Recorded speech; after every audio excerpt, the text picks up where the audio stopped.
Welcome to episode 418 of the Brainy Business, understanding the psychology of why people buy. Today's episode is all about personal biases. Ready? Let's get started. You are listening to the Brainy Business Podcast, where we dig into the psychology of why people buy and help you incorporate behavioral economics into your business, making it more brain-friendly. Now here's your host, Melina Palmer. Hello, everyone. My name is Melina Palmer, and I want to welcome you to the Brainy Business Podcast. Today's episode is all about the biases our brains have toward ourselves, what I refer to as personal biases. Yes, we definitely have biases toward other people, and there is a dedicated episode about that linked for you in the show notes. And the way our brains are wired to think about our own selves impacts us greatly throughout our lives and careers as well. So understanding those biases can really help you to be more successful. This episode, which originally aired at the end of April 2019, was the first in an 8-part series on all the biases. And it's kind of different than a lot of the episodes you hear on the show. It's a rapid fire list of sorts with a very light touch on all the concepts that are related to personal biases, so you can start to see a little of the complexity of our brains and of interactions at work and at home, so you can find areas where you might want to do a little more research into a specific topic or concept, and you can know what the possibilities are. So you essentially know what you haven't known up to this point and have something that you can look up later when you need more info. This episode is a great resource as you consider your own behavior and look to have better interactions with others. Don't forget, there are links for everything, including my top related past episodes and books waiting for you in the show notes for this episode, which are found within the app you're listening to and at thebrainybusiness.com/418. All right, let's talk about personal biases. I'm going to start with optimism bias. Humans assume they're more likely to have a positive outcome in life compared to other people. So someone might think that themselves and their family are likely to have a great prospect for the future, but the country and families in general have a negative overall outlook and prospects. As I mentioned in that episode, you want to look at ways you can use optimism bias to your advantage when setting big goals, but your day-to-day tasks should be more realistic and less than you think you can accomplish. And this is because of planning fallacy, which is the tendency to underestimate how long it will take us to complete a task. Oh, I'm so bad at this one. This is one of those things that I always tell my husband, this episode is going to be so easy to write. I bet I can get it done in 2 hours. Or I think I can write and record 6 episodes by the end of the week. And then I'm up past midnight writing out the first episode. Do you ever find yourself with a list of 10 things you need to do today and you only end up getting through 2? That's setting yourself up for being disappointed because you're setting a bad anchor. What if you had a goal of 1 thing to get done and got 2 done that day? You'd feel awesome, right? Understanding planning fallacy can help you do better in setting more realistic tasks and therefore being happier. And consider this for your clients as well. For example, make it easy to have appointments or work with you because people probably have too much on their plate to go through extra hoops and steps. If you're a coach, don't let people set too many goals between calls with you. Our next bias is called naive realism. This is actually one of my favorites because when it's called out, it just sounds so silly, but we definitely all do this. Naive realism is the belief that, unlike other people, we see reality exactly as it is. We are objective and unbiased. The facts of the world are clear and should be obvious to everyone else. Anyone who agrees with us is rational, and everyone else is either uninformed, lazy, irrational, or biased. This sort of sums up the entire episode and the other biases you're going to hear about today. Humans are wired to believe this. Our brains are set up to have this sort of outlook on the world. If you find yourself having conflicts with a lot of people and thinking no one understands what you're saying, how can they not see it? It's so obvious. Take a look inward. Try to have a little perspective and look from that other person's point of view. And know we are all biased and irrational, even you. This can help with better communication in teams and also help you understand where your customers are coming from. In most businesses, you are not your ideal client. You wouldn't need to hire you, and what you think is obvious could be your best selling point. So try to be open to the perspectives of others. Your curse of knowledge will make this hard. Because you know a lot about your area of expertise, it can be extremely difficult to think about problems from the perspective of people who know less than you. But this is where the magic happens in life and business. This is also why people hire consultants that point out things that were so obvious. You can get too close to your own skills and offering to realize what people need, what they would pay for, how they'll actually use your products, and all sorts of other applications. In order to be successful in life and business, you need to be able to understand the perspectives of other people and how they differ from yours. And know that because of the Dunning-Kruger effect, those who are unskilled tend to overestimate their abilities, and the very skilled experts underestimate theirs. People who promise the moon and sound too good to be true probably are being run by optimism bias and planning fallacy, and they might not really know what they're doing. And try to be aware as you build experience in your space that you are gradually underestimating your abilities, skills, and all the effort and training that went into what you now know and can do and how much more it is than everyone else. Just because it's easy for you doesn't mean it isn't of value to someone else, and expertise should be compensated properly. The next bias I want to talk about is similar to naive realism in many ways. It's called the false consensus effect. This is our tendency to overestimate how much other people agree with us. Because of our naive realism, we think we see reality as it is, and everyone must see it that way too, if they aren't lazy, irrational weirdos. So they must be in agreement or close to it. This can be seen in meetings where people assume silence is consensus, or don't leave enough room for others to talk, or don't make it easy to have real conversations. As I talked about in episode 4, questions or answers, using tools like question storming instead of brainstorming and being open to other perspectives is key to finding the right questions and areas to work on. How many times have you been in a meeting where someone says, "Any questions? No? Good. Let's move on." I remember the CEO of a company I used to work at had learned along the way that he was too quick to jump to the next topic and be victim to the false consensus effect. So when he felt he was ready to jump to the next topic, he would ask if there were questions and force himself, sometimes out loud, to count to 10 at a reasonable pace to give people room to think and ask questions if they had them.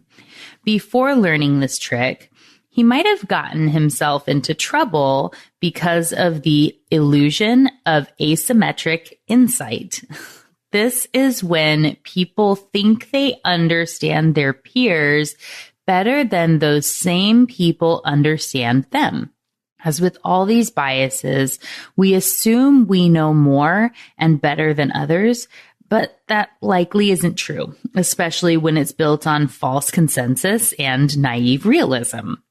Here's how you could use this at a networking event.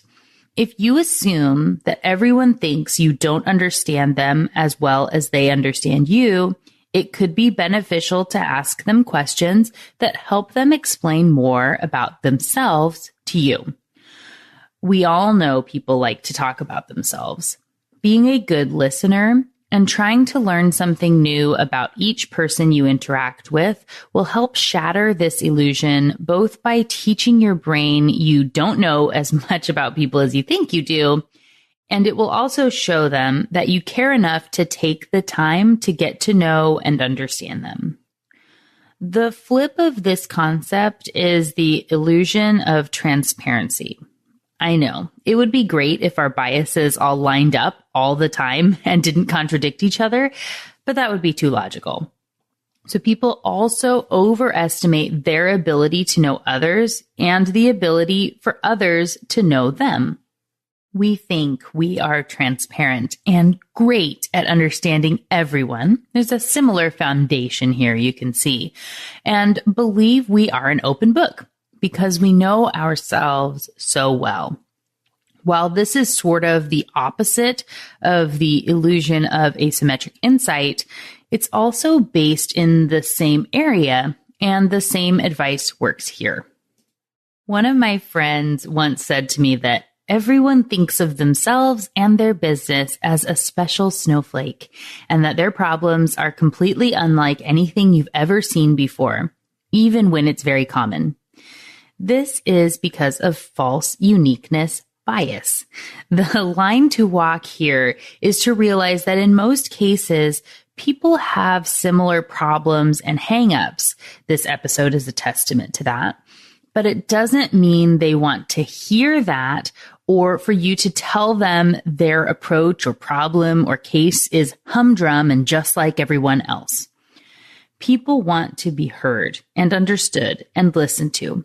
Remember the example I just gave of actually listening to them at a networking event. This can also be applied to a discovery call or working with a new team member. Give others the room to explain their situation and then find a way to say, I got this, without devaluing their false uniqueness bias. If someone says, I have a unique issue you've probably never seen before, but don't respond by saying, oh no, that's so common you wouldn't believe it. Everyone deals with that and I help by. They will shut down and feel that you didn't take the time to understand them. In other words, they will not buy what you're selling. When you're communicating what you offer, use the Forer effect, which is also known as the Barnum effect, to your advantage. This could also be seen as the astrology effect or the fortune-telling phenomenon. People tend to think statements that are vague and general enough to relate to a large group of people are highly accurate and exactly them. This can be used in marketing or advertising efforts. Know that something general can feel spot on for someone receiving the information if they're told it's targeted to them. As an example, I'm going to read your horoscope, okay? And yes, assume I'm a mind reader and I know your astrological sign. Ready? Reconnect with your self-worth today and say out loud, I am awesome. You're good at extending your heart to others and helping them with their issues. Now, take some of that love and caring and focus it on you. Issues having to do with love and romance are of primary concern. You should take time to evaluate where you are at this stage and nourish this part of your being. Would you say that applies to you, or that you could apply those statements to your life? So did everyone else. The right generalities can inspire people to take action. So keep that in mind when creating your messaging. And remember that you're also biased by an illusion of control, which is your tendency to overestimate the influence you have over external events. We all know that person who has to wear the same jersey every football season because the team won when they wore it last year, and hopefully they wash it in between games.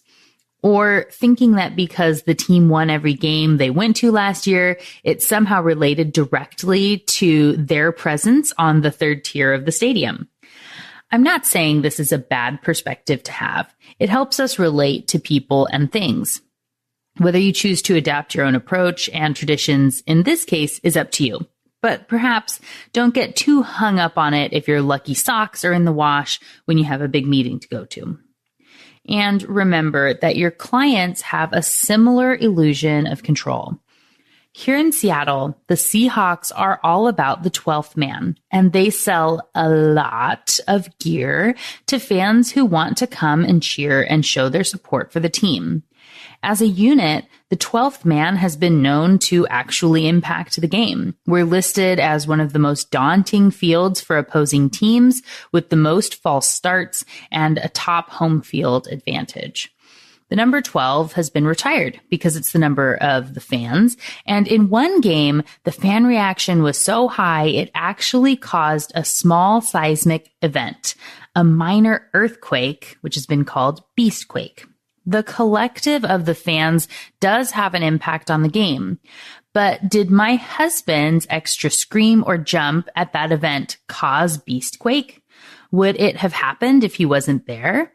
Our bias tells each person who was there that it was because of them that it happened. The illusion of control can be used to build camaraderie and brings value to groups, which I will talk about more next week. And a business or brand, like a team, can use it in their marketing to encourage the sales of logo wear, to sell more tickets, or otherwise encourage interaction with the brand. Have you ever worked on a project where someone made it seem like they did all the work when you know you did more work than them? Or have you ever felt like you do way more work around the house than your significant other or roommate? Well, they're probably thinking the same thing about you because of egocentric bias. And because of our naive cynicism, we also expect other people to have this bias more than ourselves. So we think that our perception is reality and that we're really doing more work and they're just crazy and probably lazy and don't understand us and out to make us feel bad. My best advice here is, again, to remember that everyone feels underappreciated like this. So instead of feeling grumpy when you aren't getting praised for loading the dishwasher or for the work you contributed on a project, go out of your way to notice what others have done and show them you noticed. I remember the head of HR giving me similar advice once, to praise others and their contributions publicly to show them I value them. And I try to do this whenever I can, but there's always more to be done. And I have one caveat to this and something to remember. Women have been found to be more likely to respond to a compliment in the office or personal by diminishing their own contributions and praising others in a way that makes it seem like they didn't do as much or that it wasn't a big deal.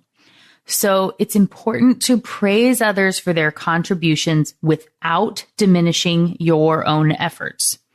If someone says, "Great presentation," don't say, "It wasn't me. The team really did all the work." Instead, say, "Thank you. It was so great working with Janice and being able to share her insights with everyone. She's doing such great things in operations. I am excited to incorporate them throughout our department as well." This makes you both look good and shows the effort you put in. Win-win. When you're hiring and working with others, be aware of social comparison bias. Because of self-preservation and wanting to stand out and be the best, we tend to favor potential candidates whose strengths are not in direct competition with our own. This is closely tied to our self-serving bias, where we want to claim more responsibility for successes than the things we might have failed on. We want all the glory and none of the blame.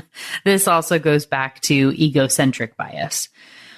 Because we tend to focus on ourselves a disproportionate amount, we are the center of our own universe in many ways. That's something my dad always used to say. We assume others do the same and are constantly focusing on us all the time. This tendency to overestimate the amount that others are focused on our appearance or the things we do or say is known as the spotlight effect. This is one of those things that causes people to have a fear of speaking up or perhaps public speaking. You're worried that everyone is looking at the one thing about yourself you hate and focus on in the mirror. They're going to be looking at this weird crease in my shirt, or I just know everyone's staring at my nose, or that one crazy hair that refused to cooperate this morning. Didn't it know I planned to go live today? Here's the thing. Because everyone else is the center of their own universe as well, you can relax a little and know they're less likely to be focused on the little thing you've blown up to a big deal in your own mind. Yes, there are trolls out there, but try not to focus on them. Just be your awesome self and your people will find you. This one also made me think of that old commercial for Tide sticks called My Talking Stain, where the guy is in a job interview, and as he's trying to answer questions, the giant stain on his shirt is talking gibberish over the top of his answers, so the interviewer can't understand his response. This shows the value of understanding the spotlight effect and how it might undermine confidence for someone, and therefore providing them with a product that can help with the situation. Smart. There is, of course, a link in the show notes so you can watch it. It's really funny, and even if you've seen it before, it's worth another watch. It definitely holds up. You may think that ads like that don't have an impact on you in the same way they influence others, right? Well, you're in good company. Because of the third person effect, everyone believes they're less likely to be influenced by mass marketing than other people.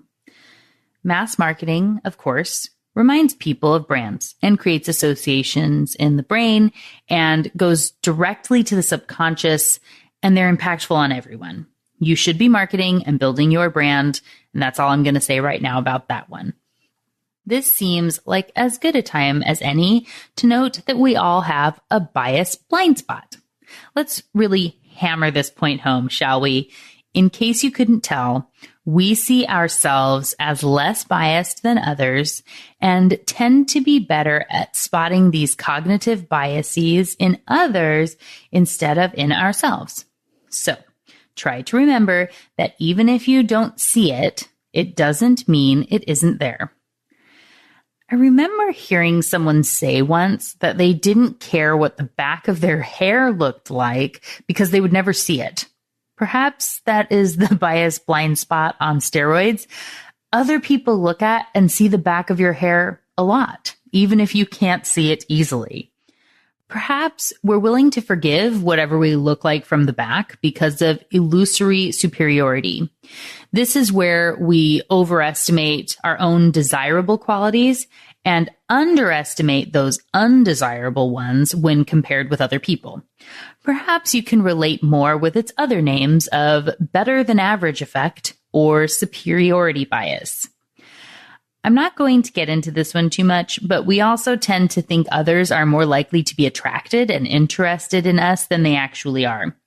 Everyone be aware of this, and instead of saying to use common sense, because it's in our genetics to feel this way, I'll say to use restraint and try to use your conscious processing more than might be your natural inclination.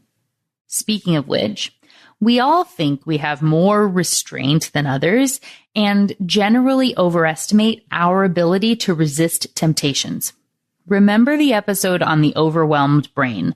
Most people are only 5 digits away from choosing chocolate cake instead of fruit salad.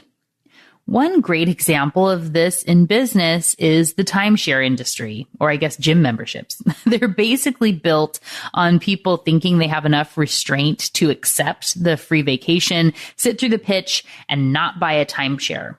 We all know how that works out. Much like what I will now forever think of as the super special snowflake effect, humans also suffer from trait ascription bias. We think others have very predictable personalities, moods, and behaviors, that they're more one-dimensional, and that we personally are much more dynamic with varying moods and personalities. That's why all those other people will get a timeshare, but we'll be able to resist. They're so predictable. Behavioral economics shows us that while we're not all exactly the same, We're all predictable in similar ways. And just because you don't see all the facets of someone, you are not a three-dimensional creature walking around in a one or two-dimensional world. Everyone has many facets, and it's worth getting to know them if you want them to do business with you. Sort of contrary to this is the actor-observer bias. We tend to think that our behaviors are more a result of the situation than our personality, while thinking others' actions are more because of their personality than the situation. Again, this is likely because we see ourselves as more multidimensional and we know all of what was going on in our own heads. Let me tell you what I mean. If someone is late for a call or a meeting, you may assume they are inherently disrespectful or lazy or bad at planning. It's about them and their personality.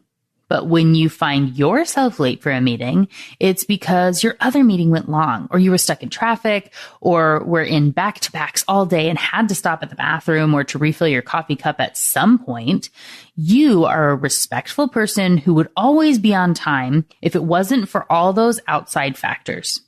Do you see the problem here? Remember that other people see you in the same way you see them. If you are perpetually late for meetings or a whole host of other things, even though you can justify it with situations, others will assume it's your personality. Oh, and try to give other people the benefit of the doubt when they're running late. Before I get to the section on how we revise things in hindsight, I want to talk about the overconfidence effect. This is really important in business and life, and hopefully a reminder to slow down and understand what you don't know. For certain types of questions, people will say they're 99% certain in their answers, but they're actually wrong 40% of the time. I'm guessing this is how game shows stay on the air and make money. This can be a problem for entrepreneurs who start a business or enter into a space where the chances of success are very low, and they might ignore the statistics that tell them this because they are, of course, a super special snowflake. This can be good, of course, and we need a little bit of this to be entrepreneurs or to take a risk and break free from the mold, but it's important to balance with due diligence and trying to realize when you're onto something no one else sees versus overconfident about something no one will buy. This is closely tied to pro-innovation bias, which is essentially having massive optimism about an invention or innovation or new product and believing it's the next big thing. You're a victim of this bias when it's easy to showcase how useful it is and how easy the thing will be to sell without being able to identify its weaknesses or points of limitation. I guess this is why the old SWOT analysis is useful, right? You need to be able to identify the strengths, weaknesses, opportunities, and threats. And if the only weaknesses you can come up with are missing out on the strengths and the only threats are not entering the market fast enough, you probably aren't digging as deep as you should. All right, we have made it through those personal biases and we're going to be moving on to revising in hindsight. Don't worry. I know there were a lot of concepts there. We are through the bulk of this episode's biases and are going to get through these last ones on hindsight much more quickly. There will be a future episode in this series on tricks of memory, but I included these ones in the episode here because they're specifically tied to making yourself look good to your own brain or to other people. We justify things all the time without even realizing it. So it's good to know of these ways our brain will revise the facts after the fact. Hindsight is not always 20/20. It's often a manipulation of the facts. The first of these is post-purchase rationalization. An easy one to understand and likely something you've heard before, either from me on the podcast or from other people.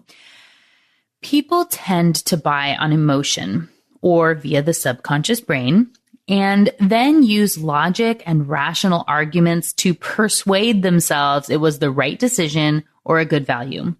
So remember, when creating your messaging, you need the scent of the cookies to draw them in and get the subconscious interested, and logic comes later.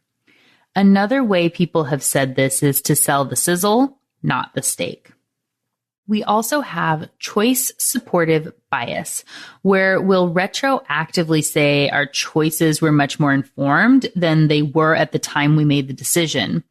We look for the items that validate our choice. This concept will also have an entire biases episode, and assume we knew it all on some level. This is a way of convincing ourselves the choices we made were better than they actually were, sort of giving a mental pat on the back that may not be deserved. We also have an illusion of external agency, which means we think our personal preferences are based on insightful influences and benevolence, instead of just being something we like better or have always bought. This is probably the result of that mass marketing doesn't affect me bias from earlier on. People assume they buy Crest over Colgate because of something really insightful or research their brain must have done at some point, when it's really because of an advertisement they saw when they were 6. This also leads to the illusion of validity, where we believe our judgments and choices were accurate. This is especially present when the available information after the fact is consistent with the choice. So if you decided to not invest in a new technology and then a competitor who did invest in that saw a loss last year, you would believe your choice to not invest was accurate, and you'll be more likely to stick to your guns in the future. However, the two items may not be related at all, but your brain will have a hard time seeing that. And even if you were presented with new information that conflicted with your assessment, because of conservatism belief revision, you would not sufficiently revise your belief. Your brain becomes fixed on the thing it believes, and it can be really hard to change it, even when new facts show it's wrong. After all, if that assumption was wrong, it's because you were wrong and your choices and evaluations were inaccurate. And no subconscious brain wants to believe that. Once you hit this point, you're suffering from the continued influence effect, where you continue to believe misinformation even after it's been corrected or you learned you were misinformed. This old bias can impact decisions you make even if you logically know it to be wrong, because the subconscious will place a higher weight on the thing it learned first, because it's uniquely smart and intelligent and all that jazz. Something to learn from this is that telling someone something once is not enough to get them to change a long-standing belief of theirs. If you feel like you're talking in circles and saying, "Ugh, how dense are they? I've said this all before," try to think about how much previous information they had in the old way before you came along to teach them something new. You can teach an old dog new tricks, but probably not in just one lesson. Also, consider mindset issues that could be holding people back. If you're trying to help someone break a habit of being bad with money, and they've always told themselves they're bad with money, they will continue to believe that for a long time, and it will take a while to help them see themselves differently. It takes work on both sides to help people to change. Okay. I covered a lot of biases in this episode, and hopefully many of them resonated with you. Things you can see in yourself or others. And remember, just because you didn't see it in yourself right away doesn't mean it doesn't impact you. So, what got your brain buzzing as you learned about personal biases today? For me, I really love talking about optimism bias and planning fallacy. They're two of the 4 biases I talked about in my TEDx that keep us stuck in the status quo. These personal biases may not seem like they're that big of a deal, but they can cause so much harm when you aren't aware of them. Whether it is in overcommitting yourself and putting too many things on your to-do list, or underestimating your own biases in being overconfident or focusing on the wrong things, these biases can get out of hand fast. Understanding them so you can be on the lookout for them and adjust when necessary is great for your career and others on your team or those you're mentoring and coaching. And that last point is why I chose to refresh this episode today, because on this upcoming Friday's episode, I'm joined by Dr. Ruth Gauthier, co-author of the Financial Times Guide to Mentoring. We're discussing the value of being both a mentor and a mentee for individuals and why it matters for businesses. And we also discuss tips and insights from her other book, The Success Factor. It is fantastic. And having this primer on personal biases felt like a great way to get you prepped and ready to get the most out of that episode. If you haven't always been the most coachable person out there and are open to changing that, this episode gave you a foundation of some areas to focus on from your own personal biases so you can be a little more open and ready as you tune into that conversation on Friday. And if you're coachable already, that's awesome. That is one aspect of the success factors that Ruth is going to talk about on Friday and a key to getting the value out of mentoring. And I'm guessing there is still room for improvement for you and tons of great value for you in that episode as well. If you aren't already subscribed to the Brainy Business podcast, now is a great time to do so to ensure you don't miss that episode or any others. As we close out the show, don't forget about those show notes with links to my top related past episodes, books, and more. It's all waiting for you in the app you're listening to and at thebrainybusiness.com/418. And just like that, episode 418 on personal biases is done. Join me Friday for a brand new episode with Dr. Ruth Gauthier, co-author of the Financial Times Guide to Mentoring. It's going to be a lot of fun. You don't want to miss it. Until then, thanks again for listening and learning with me. And remember to be thoughtful. Thank you for listening to the Brainy Business Podcast. Melina offers virtual strategy sessions, workshops, and other services to help businesses be more brain-friendly.